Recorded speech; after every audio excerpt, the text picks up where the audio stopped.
Hi everyone, here we are again for a Hatton's live stream. We're covering the B17 in one of our real railway profiles today. Thanks again for letting me know the sound's great. Now we'll get stuck in with these B17s. So we're covering the history of the real life locomotives and the models that they have inspired to. There's various models being made available in N gauge and double O gauge. And as ever, do check out the link in the description for more information. If you've got any questions regarding the locomotives, please ask them in the chat, but I will get started now on covering the history of these locomotives. So, as ever with our real railway profiles, we have to go a little bit further back than the introduction of the B17 to understand why they were actually introduced. And we're looking at the Great Eastern Railway in the early 1920s, just about to become a part of the London North Eastern Railway. The railway was ran using light locomotives on a very lightly laid track. So even though they had some really big expresses, they were still using quite small locomotives compared to other lines. The largest locomotives that had recently been built for the railway were the B12 locomotives. Some of these were also rebuilt by the London North Eastern Railway in later years. So these have come through, and of course the 1920s were a boom time for the railways, with the London North Eastern Railway really wanting to speed up all of its new network, including the Great Northern, North Eastern, and of course the Great Eastern Railway network. The main lines between London, Liverpool Street and Cambridge, and London, Liverpool Street and Norwich really needed a brand new locomotive to bring the speed a lot better. Sir Nigel Gresley had just introduced his A1 Pacifics to the Great Northern Railway metals running on the East Coast Main Line. So why not just build more A1s? If you've got a fantastic express loco to run there, surely that's the way to go. Unfortunately, as we mentioned towards the start of the stream, these were lightly laid tracks. You couldn't quite get a locomotive of the weight of the A1 down there, so a full new design was required. Something with a lot more power than the locomotives that had gone before, but still capable of working on some of those lightly laid routes. This challenge was set to the draftsman at Doncaster, saying we need a 3-cylinder design for extra power, and it needs to be able to work on the Great Eastern main lines. That really was a challenge. It was so much of a challenge that the designers at Doncaster couldn't come up with anything that Gresley thought was ideal. So he sought some help from another source.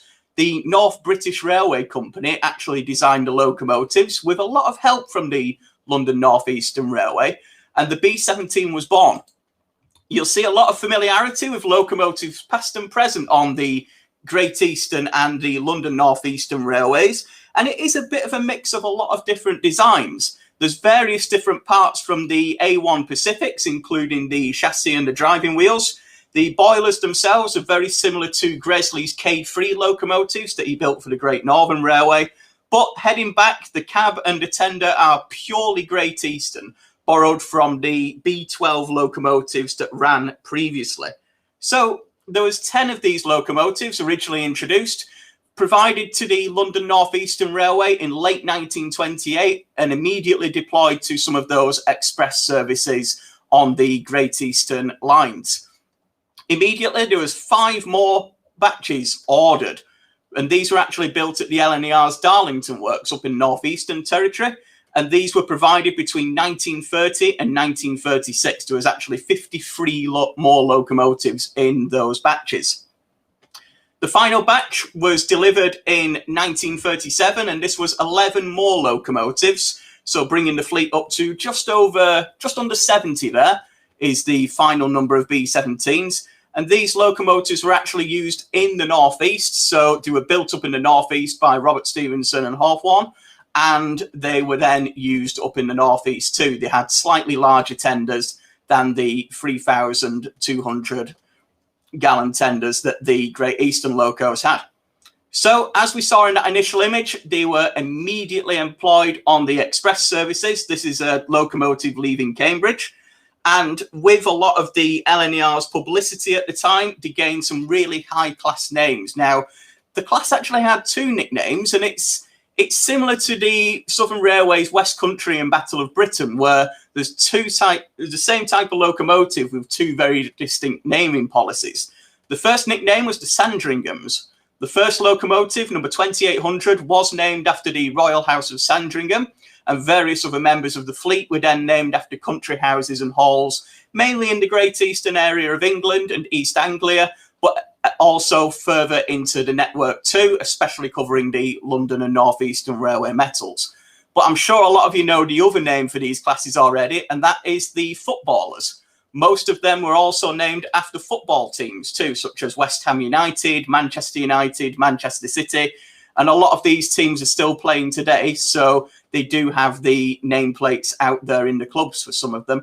But these gained great publicity working on those routes. Sometimes they stretched a little further into the territories of the former Great Central Railway, but these really did transform the services on the Great Eastern Railway first and foremost. That publicity machine carried on, and in 1937, 2 of the locomotives were actually streamlined. This is a really rare photo that I'm really pleased to share with you, to be honest. And you can see here, it looks like an A4. It's got the same streamlining as an A4, but it's actually a B17. You'll notice that it's got the 460 wheel arrangement rather than the 462, and a very shorter tender than you're used to. These were then streamlined to work on those Great Eastern Expresses, to bring a little bit of prestige to these lines, with the East Coast Main Line running out of London King's Cross, having seen services with the A4s. The Great Eastern Railway got its own pair of smaller A4s, shall we say, too. This didn't actually have any operational benefit at all, whereas the A4s did on the East Coast Main Line. The speeds on the Great Eastern Main Line really didn't take advantage of the extra streamlining, and it was purely for publicity, and both locos were returned to normal condition by 1951. Speaking of the 1950s, let's head over into the British Rail era, and the locomotive's apple green livery started to fade away and be replaced by the Brunswick green colour scheme carried by a lot of the British Rail locomotives. By this time, some of the locos have been rebuilt by Edward Thompson into B2s, where they had 2 cylinders rather than 3, and these were the prototype locomotives for the Thompson B1, which actually started to see the decline of the B17 as well, because the B1 was quite a lightly laid locomotive that could handle a lot of different lines, and of course the introduction of the Britannias to the Great Eastern Railway metals running out on those Great Eastern main lines again from the early 1950s. So this really started to see the end of the B17s, although they were still employed on a lot of different duties, especially as we see here running out of London Liverpool Street on quite a heavy train. They weren't employed on the main express duties as they had been throughout the late 1920s, 1930s and 1940s. They were now deployed to secondary duties, as we can see here, and sometimes some of the more local and stopping express duties that were running through the Great East area of England. Sometimes, again, they did make it a little bit further, and we can see one here at Sheffield Victoria on the former Great Central Railway network. But the B17's time was coming short, unfortunately. They had been superseded by a lot of new classes coming in, and certainly the effects of dieselisation and the electrification too on the Great Eastern Railway was really coming into effect. The B17s actually went pretty quickly and early compared to a lot of other locomotives, and all of them had gone by the end of 1960, which is still 7 years before the end of steam on the London North Eastern Railway, or the former London North Eastern Railway, the BR Eastern region. And that doesn't show the unsuccessfulness of the design. It purely shows that they just were no longer required. A decent sized locomotive such as this was still available in a more economic form, including the B1s, Britannias and other standard locomotives. And the expresses by this time had mainly been replaced by the English Electric Type 4 and Type 3 diesels, which would become the Class 37s and Class 40s. With them going very, very quickly, there was no chance to preserve one. Railway preservation, especially full-size locomotives, really was in its infancy, and all the locomotives were scrapped. So none survived. The only part that did survive was a lot of the nameplates of the football locomotives, and they were presented to the various clubs upon the locomotive's withdrawal from use. There was a proposal to preserve one of the locomotives. I'm not quite sure which house it was, but one of the owners of the country house wanted to preserve the locomotive named after his house, didn't quite realise the size and cost of getting it there, and the sale fell through at the last minute. So that was the closest we got to having a B17 on the metals. Until very recently anyway. There's actually 2 replica projects underway, fully new build B17s coming back to the metals in the 21st century. There is this locomotive here, which is going to be numbered 61673. So that joins on the end of the B17 numbering scheme. And that's going to be named Spirit of Sandringham after the original class member number 2800. The frames and various other parts, including the tender, are now complete, and this is progressing and will take a couple of years to do. There's also another replica of the locomotive named Manchester United. This is originally being built as a cosmetic replica only, so it won't run, but it is a full-size locomotive, and there are intentions there to run that in the future. So although the B17s really did disappear quite quickly, they haven't been forgotten in the railway preservation world, and certainly in a few years it's likely that we'll be able to see 2 of those locomotives back out there, certainly one of them hauling trains on the UK railway system. But in the meantime, you can get one hauling trains on your model railway right now. There's been quite a few models of the B17 out there, mainly inspired by the different locomotives, especially the football names out there. They're very popular with modelers and football fans alike. So we have a look at the models here. The current model in 00 gauge, as you can see, is the Hornby B17. This has been available for around 5 or 6 years now, and it's a fully super detailed model. This comes with digital capacity, space for a sound decoder in the tender, NEM couplings, a huge amount of different details on there. You have different tender options too, from the original Great Eastern style and the later LNER style as well. You've got a lot of the different variations in the boiler fittings on there to cover the different subclasses of the locomotives. And of course, some of the fantastic names there, especially covering some of the country houses and the football clubs that the locomotives were named after. Hornby did produce a model before this in the 1980s. They produced a model with tender drive. This has recently rejoined the railroad range. It's had a fully new chassis tooled for it. So you've got a 5-pole loco drive motor in there. You've got NEM couplings front and rear. You've got space for a 8-pin digital decoder in the tender. It's not quite as detailed as the super detailed version, as you would imagine, but this still packs a lot of punch, especially for a great price at the moment. And again, that's available now in the Brunswick green, as we see here, or the LNER grass green that is also available for you modelers of the 1920s and 1930s scenes. So those are the models that are available in 00. You can check out those right now by clicking that link in the description. If you have a look at the link in the description too, you'll also see that there is an N-gauge model available. And this has been provided by Dapol. Again, in various different liveries. This is Manchester City, number 2871.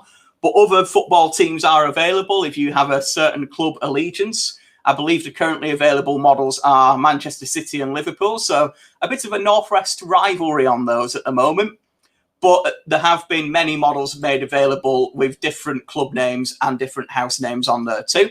The Dapol model is also DCC ready with a 6-pin decoder socket. And you've got full N-gauge NEM couplings on there. You've got the motor in the tender with the drive shaft through.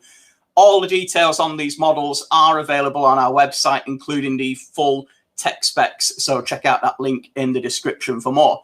But these are sometimes a locomotive that gets forgotten, really, with them disappearing so quickly from the network. In 1960, they'd gone before a lot of the last locomotives had, as one of you has pointed out there. They were very, very quickly to go. As Nathan said, the Great Eastern ones were the first to go for steam in total, really, being replaced by diesels a lot earlier than the rest of British Railways. But they haven't been forgotten. With 2 more still coming and being built, the models have been available since the 1980s with some fantastic amounts of detail in there, whether you are a 00 or an N-gauge modeler. And it really is a great history to read into. They are quite an unknown class, but once you start reading more, it really does get fascinating. The slight different variations between the builds, the original controversy between the design not being able to be built on LNER metals, and indeed the two smaller streamlined, shall we call them baby A4s? I think we'll call them baby A4s. And these versions of the streamlined B17 that you see here. So they have really got their own history to tell. They've got some fantastic names. If you've ever been to some of the country houses that are portrayed on the nameplates, or indeed you're a fan of the football clubs that the locomotives have carried to, they really are worth a bit of a closer look. So do have a look at the link in the description. There's more information on the models and the real life locomotives there for you. If you'd like to know more about these locomotives, again, you can find out more there, or do stay tuned to our channel because we'll be bringing you more real railway profiles from these and similar locomotives that come through.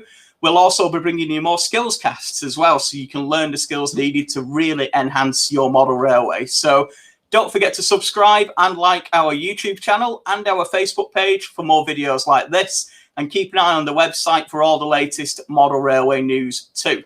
But right now, I'll let you have one more look at some of those images of the B17. Thanks again for watching. If you've any more questions, please leave them in the comments or get in touch with our customer experience team. Otherwise, I'll see you next time. Take care. Goodbye.